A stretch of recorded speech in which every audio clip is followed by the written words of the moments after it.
Hace unos días, cuando llegué a casa, mi esposa me tenía encima de la mesa unos recortes de periódico.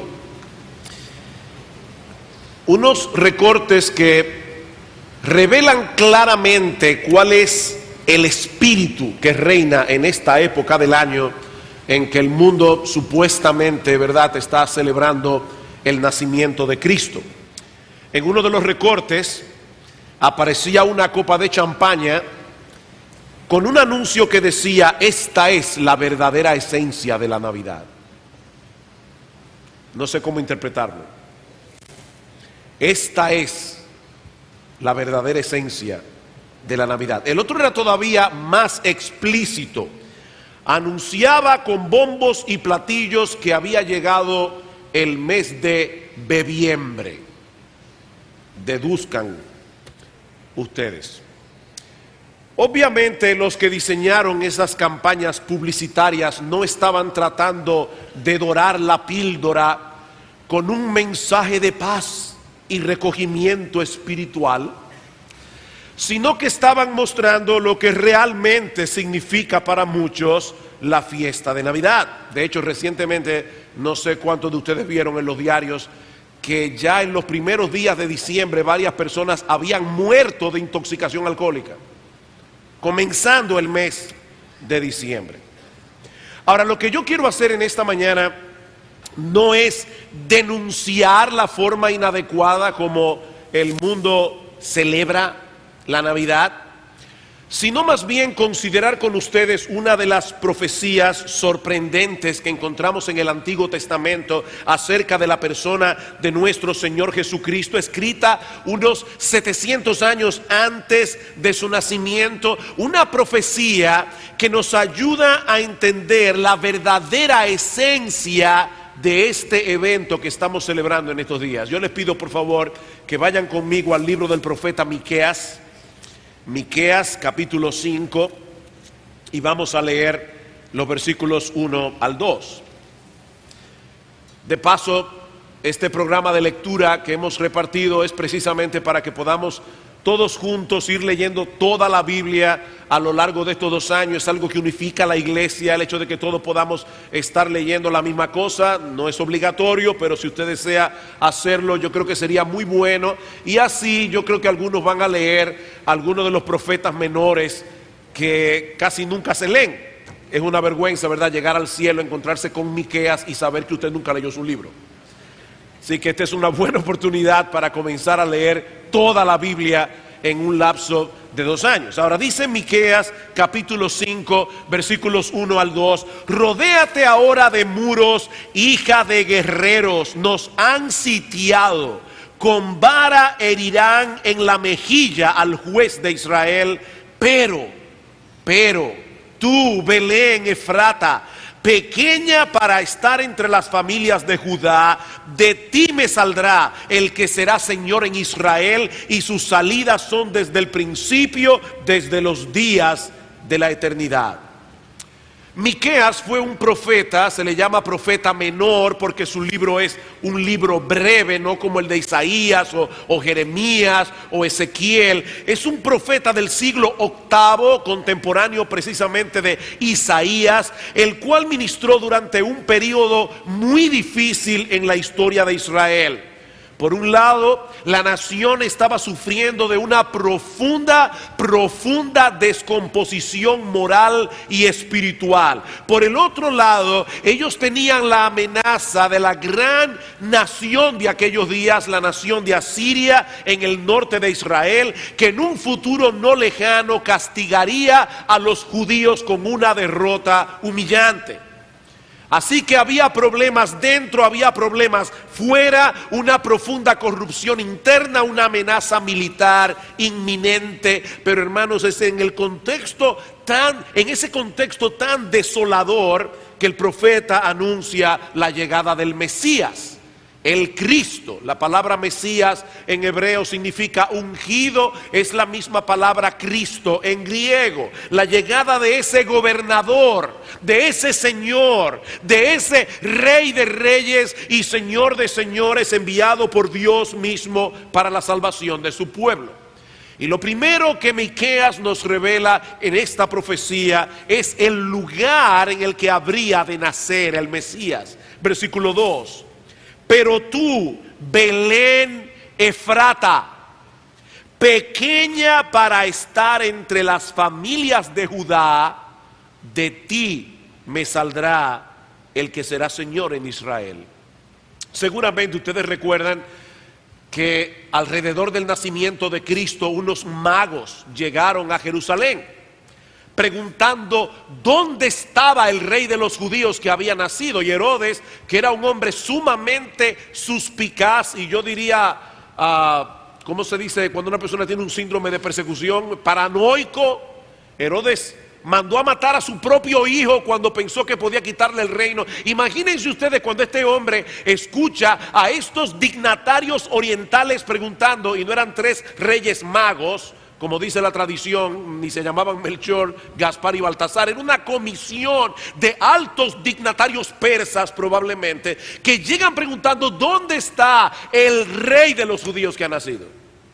Herodes inmediatamente mandó a llamar a los estudiosos de las escrituras en el pueblo de Israel, les hizo la misma pregunta y ellos respondieron de inmediato: en Belén de Judea, porque así está escrito por el profeta.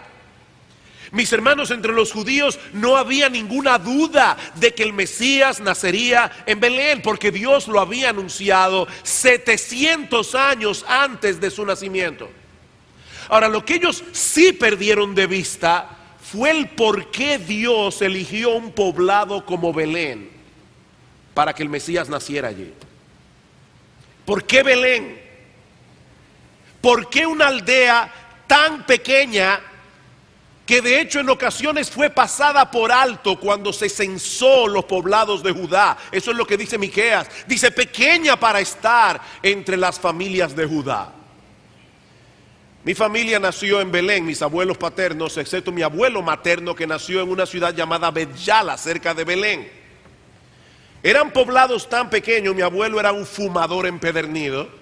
Eran poblados tan pequeños que decían que si usted encendía un cigarrillo en Belén y salía caminando hacia Bet-Yala, llegaba fumándoselo todavía. Eran poblados pequeñitos. Todavía en el día de hoy, creo que Bet-Yala no tiene más de 11,000 habitantes. Cristo pudo haber nacido en Roma, la capital del imperio. Por lo menos pudo haber nacido en la ciudad de Jerusalén, la ciudad más importante de Israel. Pero Dios escogió una pequeña e insignificante aldea, y dentro de esa aldea un establo para la encarnación de su Hijo, nuestro Señor Jesucristo. Y la pregunta es, ¿por qué? ¿Por qué Jesús tuvo que nacer en un lugar como Belén? Bueno, probablemente por 2 razones. La primera es que Dios siempre suele hacer las cosas de tal manera que su gloria sea exaltada y la soberbia del hombre humillada. Dios siempre suele hacer las cosas de tal manera que solo su gloria sea exaltada y la soberbia del hombre humillada. Si Belén hubiera sido una ciudad imponente, famosa por sus edificaciones o por su poderío militar, económico, algunos pensarían que fue precisamente por causa de esos logros humanos que Dios la escogió. Pero no, mis hermanos, Dios hace las cosas como las hace para que no pongamos nuestros ojos en la supuesta grandeza del hombre, sino más bien en la grandeza de su bondad, en la grandeza de su misericordia, al derramar su favor sobre personas que no lo merecen, personas que son indignas. Esa es la enseñanza de Pablo en 1 Corintios 1:26, un pasaje que estudiamos hace unos domingos atrás en la serie que estamos dando regularmente en 1 Corintios. Los creyentes en la iglesia en Corinto estaban divididos entre sí, alineándose en torno a personalidades humanas. Yo soy de Pablo, yo soy de Apolos, yo soy de Cefas. Y Pablo tuvo que escribirle: mirad, hermanos, vuestra vocación, que no sois muchos sabios según la carne, ni muchos poderosos, ni muchos nobles, sino que lo necio del mundo escogió Dios para avergonzar a los sabios. Y lo débil del mundo escogió Dios para avergonzar a lo fuerte. Y lo vil del mundo y lo menospreciado escogió Dios. Y lo que no es para deshacer lo que es. ¿Saben para qué? Para que nadie se jacte en su presencia, dice Pablo. En otras palabras, Dios busca la manera de desinflar el orgullo humano. ¿Saben por qué? Porque ese es el gran problema humano. Dios se encarga de desinflar el orgullo humano porque ese es el gran problema humano. La Biblia nos enseña que Dios nos creó para su gloria y para que nosotros nos gozáramos en Dios por siempre. Pero lamentablemente el hombre no permaneció en su condición original. El hombre se rebeló contra su creador. Su rebeldía trajo consigo un sinnúmero de consecuencias terribles para la raza humana. El hombre se convirtió en un enemigo de Dios y en un peligro de sus semejantes. En estos días, cuando pasó la tragedia en Newtown, uno de nuestros periódicos tenía un editorial titulado "La sociedad está enferma". Y yo puedo entender el sentimiento del editorialista. Estaba preguntándose qué es lo que está pasando. Bueno, déjenme proponerles que yo creo que el problema no está en la sociedad. Esa palabra suena demasiado abstracta. No es la sociedad la que está enferma, es el hombre el que está enfermo.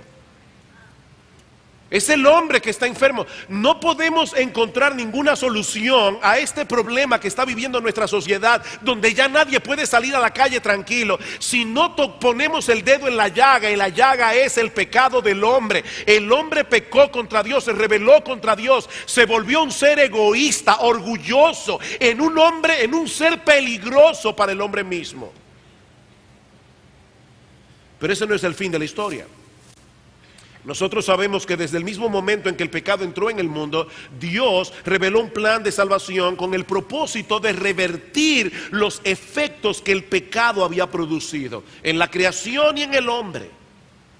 Y de esa manera hacer una demostración de su gloria mucho más extraordinaria que la que su creación original hubiese podido transmitir. Queridos amigos, amados hermanos, fue para eso que el Hijo de Dios se hizo hombre hace 2000 años atrás. Para restaurar al hombre dañado y convertirlo en el adorador que siempre debió haber sido. Pero para eso el hombre tenía que ser humillado. El hombre tiene que recordar que no es Dios. Solo Dios es Dios. El hombre no es Dios. Y Cristo se introdujo de tal manera en el escenario de la historia en la primera Navidad, para que solo el Dios de gloria recibiera toda la gloria. No había nada extraordinario en la aldea de Belén. No había nada extraordinario en el establo donde María dio a luz. Y ¿saben qué, mis amados hermanos? Tampoco hay nada extraordinario en aquellos hombres y mujeres que Dios escogió desde antes de la fundación del mundo para hacerlos beneficiarios de una salvación tan grande. Es por gracia, mis hermanos, para que solo el Dios de toda gracia se lleve toda la gloria. Por eso Pablo sigue diciendo en ese pasaje de 1 Corintios: mas por Él, por Dios, estáis vosotros en Cristo Jesús, el cual nos ha sido hecho por Dios. Dios nos atrae a Cristo, Dios nos llama a salvación, Dios salva. ¿Saben para qué? Para que, como está escrito, el que se gloría, gloríese en el Señor. Miren, mis hermanos, si hay un grupo de personas en el mundo a quienes les resulta ridículo actuar con orgullo, es a los cristianos. Y mientras más pasa el tiempo, más me convenzo de que esa es una de las grandes verdades que los cristianos deben recordar todo el tiempo, porque el orgullo sigue siendo el problema de nuestro corazón. Por eso es que hay tantos problemas a veces en la iglesia. Es el orgullo. Es el orgullo, nos creemos demasiado importantes. Hermanos, si hay personas para quienes es ridículo ser orgulloso, es para los cristianos, porque el mero hecho de profesar que somos seguidores de Cristo es un anuncio público de nuestra propia bajeza y pecaminosidad. Ahora, yo creo que es probable que Cristo haya nacido en la aldea de Belén para mostrar también desde el principio el carácter de su obra. El carácter de su obra. Él no vino para ser servido, sino para servir. Él vino a tomar el lugar de pecadores culpables que no merecían un palacio, sino un patíbulo. Yo voy a repetir eso otra vez, hermanos. ¿Para qué vino Cristo? Él vino a tomar nuestro lugar. ¿Y qué es lo que tú y yo merecemos por nuestros pecados delante de la justicia de Dios? No un palacio, merecemos un patíbulo. Para los niños y jóvenes que están aquí que no saben lo que es un patíbulo es algo que deberían construirlo o en el día de hoy para aplicar la pena de muerte sobre aquellos que matan a otros seres humanos, como dice la Biblia, y yo creo que eso disminuiría en gran manera la delincuencia en este país. Un patíbulo es el lugar donde se ejecutan los culpables. Bueno, Cristo nació en una aldea pequeña e insignificante porque Él vino en nuestra representación. Él vino a tomar nuestro lugar y lo que nosotros merecemos no es un palacio, lo que nosotros merecemos es un patíbulo. Antes de ser exaltado era necesario que Cristo fuera humillado. Esa es la enseñanza de Pablo en Filipenses capítulo 2. Haya pues en vosotros este sentir que hubo también en Cristo Jesús, el cual siendo en forma de Dios no estimó el ser igual a Dios como cosa que aferrarse, sino que se despojó a sí mismo, tomando forma de siervo, hecho semejante a los hombres, y estando en la condición de hombre, todavía se humilló más, haciéndose obediente hasta la muerte, y muerte de cruz, la muerte de un criminal. Cristo se humilló hasta lo sumo, consecuentemente fue exaltado hasta lo sumo, dice Pablo. Primero la humillación, luego la exaltación. Pero Miqueas no solo profetizó 700 años antes el lugar en el que Cristo habría de nacer para dejar al hombre sin excusa, su palabra está ahí, sino que también profetizó la naturaleza de su gobierno. La naturaleza de su gobierno. Noten una vez más: pero tú, Belén Efrata, pequeña para estar entre las familias de Judá, de ti me saldrá el que será Señor en Israel. Bueno, es obvio que el Mesías prometido viene en calidad de gobernante. De ti me saldrá el que será Señor en Israel. Lo que no es tan obvio en el texto es que Él no viene a gobernar en su propio nombre. Miren, mis hermanos, en la Biblia no hay ninguna palabra de más. La Biblia entera es inspirada por Dios de cabo a rabo, cada palabra. Escuchen el texto otra vez. Allí no dice: Belén Efrata, de ti saldrá el que será Señor en Israel. No, eso no es lo que el texto dice. El texto dice: de ti me saldrá el que será Señor en Israel. En otras palabras, ese que nacerá en ti viene de parte de mí. Ese que nacerá en ti viene de parte de mí, dice Dios. Estas son palabras muy similares a las que aparecen en el primer libro de Samuel, capítulo 16, versículo 1. No tienen que buscarlo, pero allí Dios envía a Samuel a ungir a David en sustitución del rey Saúl, que había fallado como gobernante. ¿Y qué le dice Dios a Samuel? Llena tu cuerno de aceite, porque en aquella época los reyes eran ordenados en el oficio ungiéndolos con aceite. Dice: llena tu cuerno de aceite y ven que te enviaré a Isaí, el padre de David, a Isaí de Belén, porque de sus hijos me he provisto rey. De sus hijos me he provisto rey. Saúl fracasó como gobernante, como fracasaron muchos de los reyes de Israel. En vez de gobernar al pueblo en conformidad con la ley de Dios, ellos trataron de establecer más bien su propia voluntad. Pero lo que está diciendo Miqueas en el capítulo 5 versículo 2 es que este Mesías vendría al mundo a gobernar de parte de Dios, a establecer la voluntad de Dios, el gobierno de Dios en el mundo. En otras palabras, este Mesías habría de someterse él mismo a la voluntad de su Padre, y él llevaría a sus seguidores a hacer exactamente lo mismo. Y eso nos dice algo acerca de la naturaleza del gobierno que Cristo vino a implantar en el mundo. Esto es algo que Cristo repetía una y otra vez. En Juan capítulo 4 versículo 34 dice el Señor a sus discípulos: mi comida es que haga la voluntad del que me envió. Esa es mi comida, ese es mi alimento, que yo haga lo que Dios quiere.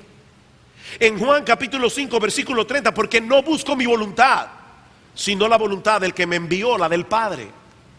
Y en Juan 7:16, mi doctrina no es mía, sino de aquel que me envió. Eso fue lo que los judíos perdieron de vista cuando Cristo vino al mundo hace 2000 años atrás.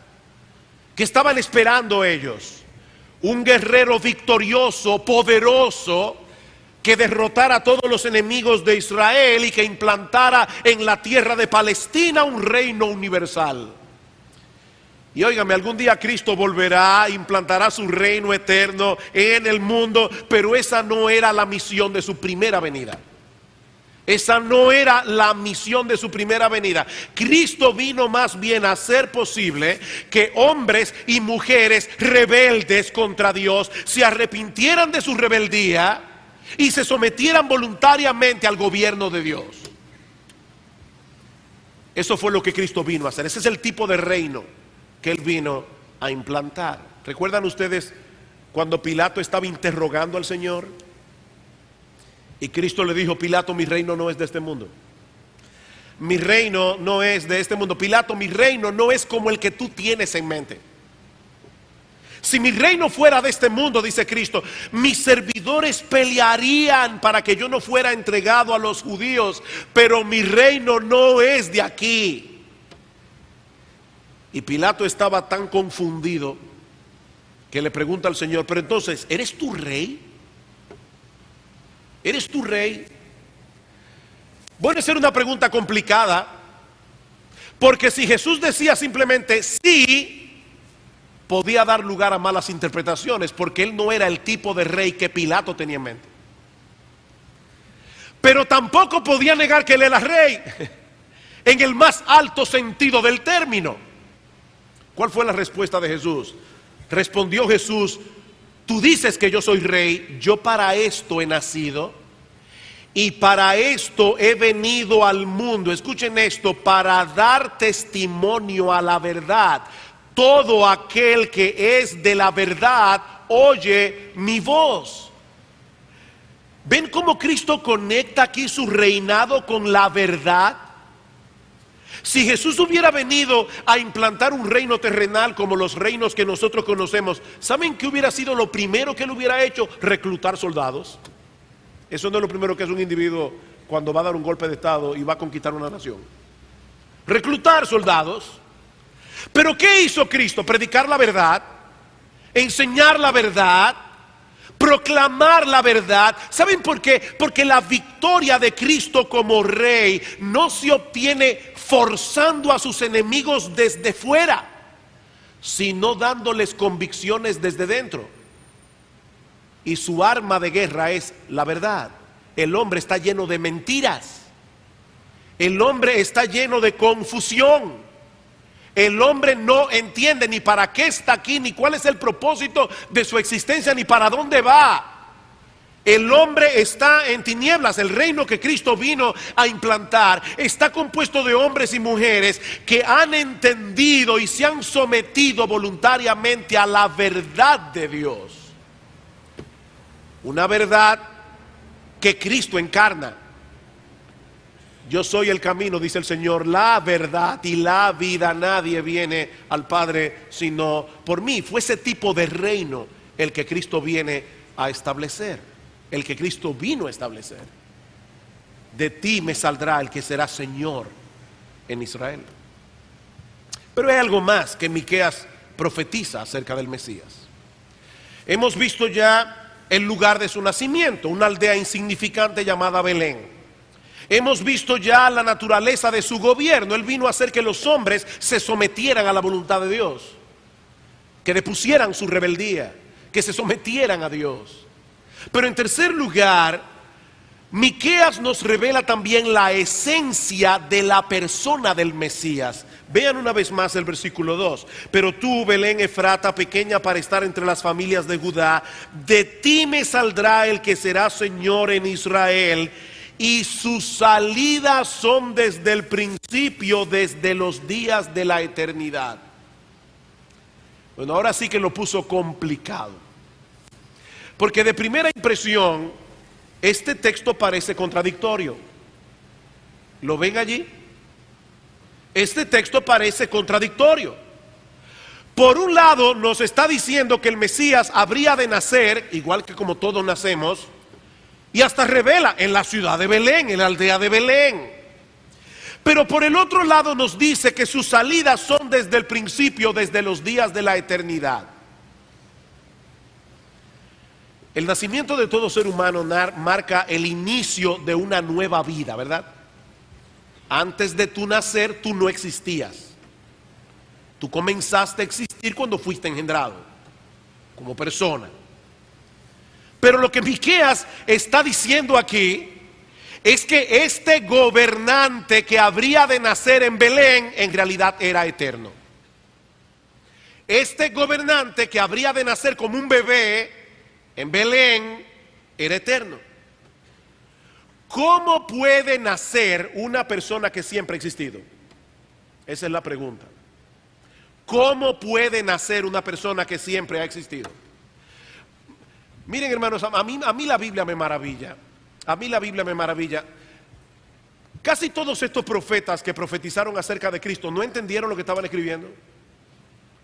Yo estoy seguro que Miqueas no entendió lo que él estaba escribiendo. Seguro completamente. De hecho, el apóstol Pedro dice en primera de Pedro capítulo 1 que los profetas inquirieron y diligentemente indagaron para poder entender las mismas profecías que ellos estaban profetizando. Ahora ellos fueron inspirados por Dios y ellos no pensaron, ve acá, como que Dios se equivocó aquí. Déjame arreglarlo. No, ellos no arreglaron nada. Ellos escribieron exactamente lo que Dios les pidió que escribieran, aunque no lo entendieran. Y Miqueas dijo hace 700 años antes del nacimiento de Cristo que ese bebé que habría de nacer en Belén Efrata existía desde siempre. Pero no solo eso. Si algo sabían los judíos, es que había un solo ser que existe desde siempre: Dios. Hermanos del sonido, se me está yendo el sonido, ¿verdad que sí? Como que hay un... No, pues es mi oído que se está yendo. Si algo sabían los judíos, es que el único ser eterno que existe es Dios. Dice en Isaías capítulo 40 versículo 28: ¿no has sabido, no has oído que el Dios eterno es Jehová, el cual creó los confines de la tierra? Bueno, pero ahora resulta que ese Dios, el único Dios eterno, está diciendo en Miqueas capítulo 5 versículo 2: de ti me saldrá el que será Señor en Israel. Yo voy a enviar a través de ti a alguien que va a ser Señor en Israel. La pregunta es, ¿ese Mesías que Dios está prometiendo es Dios o fue enviado por Dios? O sea, fíjense lo que estamos diciendo aquí. Este Mesías es eterno, pero van a ser como un bebé. Y Dios dice, soy yo que lo estoy enviando, y el único ser eterno es Dios. La pregunta es, entonces, ¿en qué quedamos? ¿Este Mesías es Dios mismo o es enviado por Dios? Es la misma dificultad que nosotros encontramos en otra profecía navideña. Isaías capítulo 9 versículo 6, hablando acerca del nacimiento de Cristo. Y recuerden que Isaías y Miqueas eran contemporáneos. 700 años antes del nacimiento de Cristo, Isaías no solo profetizó: he aquí una virgen concebirá y dará a luz un niño y llamará su nombre Emanuel, que traducido es Dios con nosotros, Isaías 7:14, sino que también en Isaías 9:6, hablando de ese niño que nacería de una virgen en Belén, dice: porque un niño nos es nacido, un niño, hijo nos es dado, y el principado será sobre su hombro. Él será Señor en Israel. Él viene con autoridad y se llamará su nombre. El nombre de este niño, el nombre de este bebé será llamado Admirable Consejero, Dios Fuerte, Padre Eterno y Príncipe de Paz.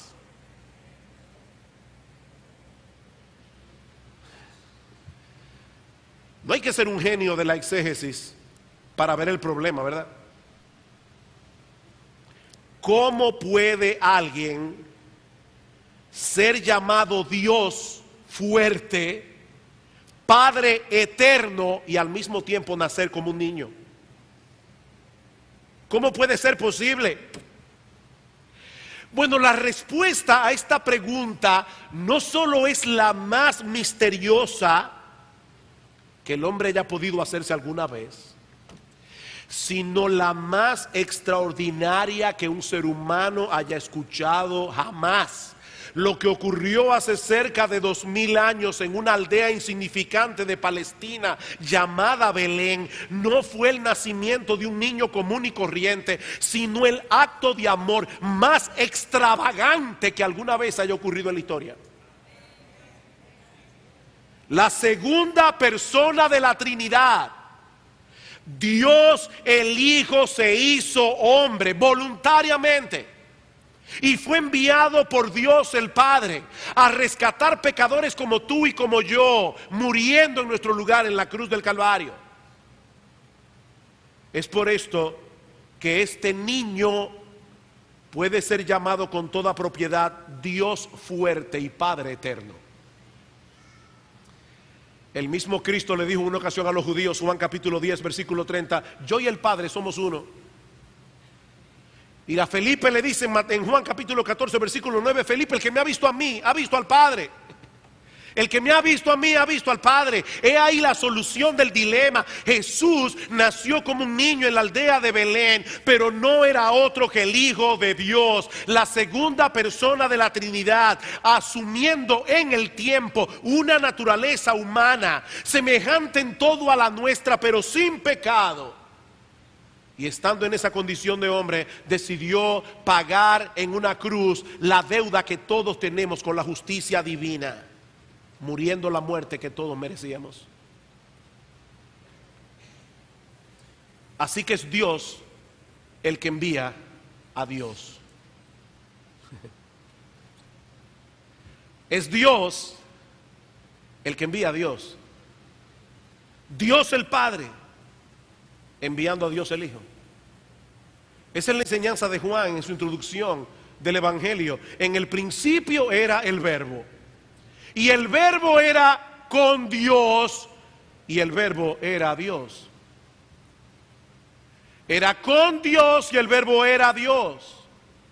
Versículo 14, y aquel Verbo fue hecho carne y habitó entre nosotros y vimos su gloria. Gloria como del unigénito del Padre, lleno de gracia y de verdad. Es ese hecho extraordinario el que supuestamente el mundo estará recordando dentro de 2 días. El nacimiento de aquel que vino a redimirnos del pecado para que nosotros pudiésemos cumplir el propósito de nuestra existencia, glorificar a Dios y gozar de Él por siempre. ¿Saben que la Navidad es un recordatorio perenne de que algo anda mal en el mundo? Recuerden eso, hermanos, cada vez que llega la Navidad es un recordatorio de que algo anda mal. Porque en vez de vivir para Dios, el Dios que nos creó, nosotros los seres humanos decidimos vivir para nosotros mismos.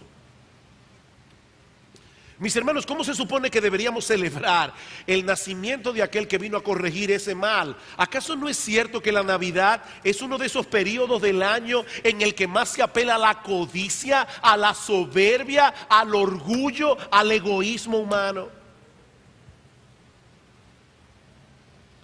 La gloria de Dios tiene que ver muy poco con esta celebración. Muy poco. Aún aquellas personas que critican el materialismo de esta época, porque hay personas sensatas que critican el materialismo de la Navidad, de la temporada navideña, ¿qué nos ofrecen a cambio? ¿Qué nos ofrecen a cambio? Que pasemos tiempo con la familia. Esta es una época, aquí es que la telefónica se vuelve millonaria, porque comienzan, llama a tu mamá que está en Nueva York. Esta es una época para estar cerca. Y está bien, yo no tengo ningún problema. A mí me encantan las reuniones de Navidad, me encanta la cena del 24. Yo no tengo problema con eso. Me encanta comer pastel en hoja, y pastelito, y puerco, porque yo soy naturista. Yo no sé qué puede haber más natural que un puerco. A mí me encanta todo eso, hermano. Yo no estoy criticando eso en sí. Pero esa no es la opción. O que pensemos en los más desposeídos. Y eso está bien. Esto es una época en que nosotros podemos hacer mucho bien. Pero ¿saben qué? Ninguna de esas cosas toca el nervio de la Navidad. ¿Cuál fue el primer himno que se compuso de Navidad? El que cantaron los ángeles en el texto que leyó Lester al principio. Gloria a Dios en las alturas. Y en la tierra paz a los hombres. No a los hombres de buena voluntad, no, a los hombres que por la buena voluntad de Dios reciben la paz que Cristo vino a traer. Pero todo comienza con la gloria de Dios. El foco de la Navidad es la gloria de Dios. Cristo nació para la gloria de Dios. Gloria a Dios en las alturas. Tan pronto nosotros ponemos al hombre en el medio del escenario, ya perdimos el foco. Nosotros no somos los protagonistas de esta historia. El papel protagónico le pertenece únicamente a nuestro Dios, que creó todas las cosas para su gloria. ¿Recuerdan aquella ilustración de Francis Chan que yo di una vez hace meses atrás? El individuo que lo contratan como extra en una película. Y él renta el cine, invita a todos sus familiares y sus amigos para que vean la película en la que él actúa. Y resulta que en la película él sale en una escena un microsegundo y de espalda solamente se le ve la coronilla de la cabeza. Tal vez la mamá lo identifica. Y cuando termina la película, sus amigos le dicen, pero qué estúpido eres. ¿Y quién te dijo a ti que esa película es sobre ti? Bueno, hermanos, esta película no es sobre nosotros. El actor principal, el protagonista de este drama es Dios y su gloria. Pablo dice en Romanos capítulo 3 versículo 23, todos pecamos y nos quedamos cortos de alcanzar el propósito para el cual fuimos creados, la gloria de Dios. El hombre ha decidido vivir para su propia gloria, haciendo su propia voluntad, siguiendo sus propios deseos, completamente al margen de la opinión de Dios. Hace unos años leí una ilustración que puede ayudarnos a entender la magnitud de este problema. El gobierno de los Estados Unidos de Norteamérica invierte mucho tiempo, dinero y esfuerzo para entrenar y equipar sus fuerzas militares. ¿Para qué? Para que protejan a los Estados Unidos de Norteamérica, ¿no es así? Pero imagínense que de repente se descubre que un batallón del ejército norteamericano ha estado usando todos los recursos que el gobierno le provee para proveerle armas a una célula de Al Qaeda y están planificando con ellos un ataque letal a los Estados Unidos de Norteamérica. Pregunta, ¿qué sucedería con los miembros de ese batallón? Bueno, seguramente todos los implicados serían juzgados por alta traición y serían castigados con la pena máxima. Pues ¿saben qué, mis amados hermanos y amigos que están aquí en esta mañana? Eso es exactamente lo que ha hecho el hombre con su hacedor. Dios nos creó y nos equipó para que nosotros pudiésemos vivir para su gloria. Dios nos dio una mente para pensar, Dios nos dio un corazón para sentir, Dios nos dio una voluntad para decidir, Dios nos dio un cuerpo para servirle y una boca para alabarle. Pero el hombre ha corrompido todos esos dones y capacidades, usándolos para su propia gloria y para llevar su propia agenda. ¿Saben lo que es eso, mis amados hermanos? Alta traición, y de la peor clase. Alta traición. Fue precisamente por eso que Cristo vino al mundo. Él vino a buscar y a salvar lo que se había perdido. Él vino a reconciliar al hombre con Dios. Él vino a restaurar nuestras personalidades dañadas por el pecado, para que pudiésemos cumplir, aunque todavía imperfectamente, el propósito para el cual fuimos creados. Cristo se dio a sí mismo, dice Pablo en Tito 2:14. Se dio a sí mismo por nosotros para redimirnos, para comprarnos, para librarnos de toda iniquidad y purificar para sí un pueblo propio, celoso de buenas obras. Esa es la buena noticia que los ángeles proclamaron esa noche. En el texto que Lester leyó: os ha nacido hoy en la ciudad de David un Salvador, que es Cristo el Señor.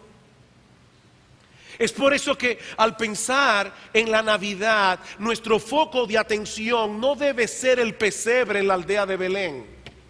No, nuestro foco de atención debe ser el Gólgota en las afueras de Jerusalén. No debe ser el pesebre, es el Gólgota donde Cristo fue crucificado. El pesebre no es un fin en sí mismo. Cristo se hizo hombre para morir. Cristo se hizo hombre para morir. Era la única manera en que Él podía pagar nuestra deuda con la justicia de Dios. La paga del pecado es muerte. Alguien tenía que morir en nuestro lugar, y Dios el Hijo decidió hacerlo Él.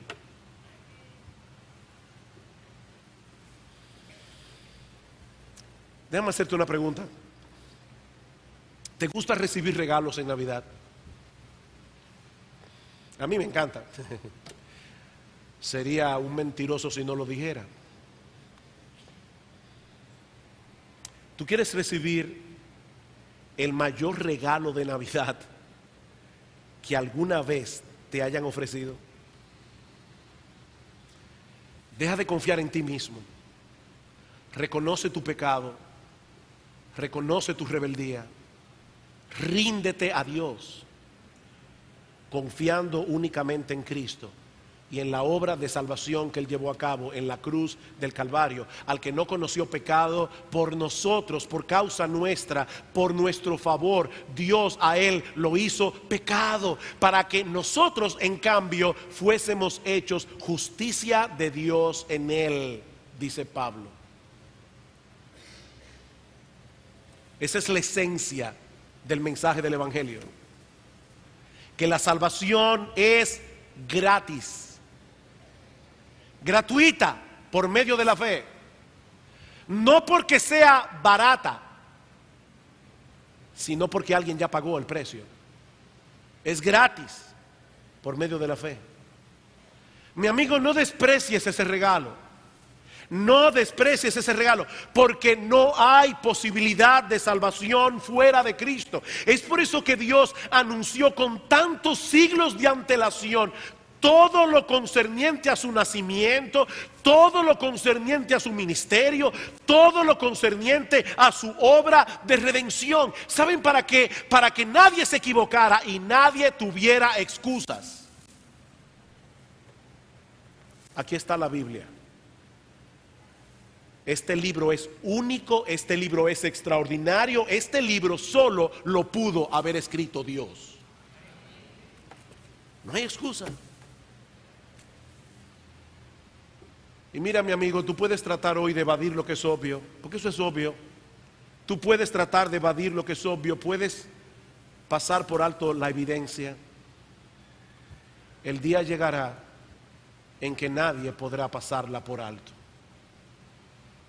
Dice la Escritura que viene un día en que toda rodilla se doblará y toda lengua confesará que Jesucristo es el Señor, para la gloria de Dios el Padre.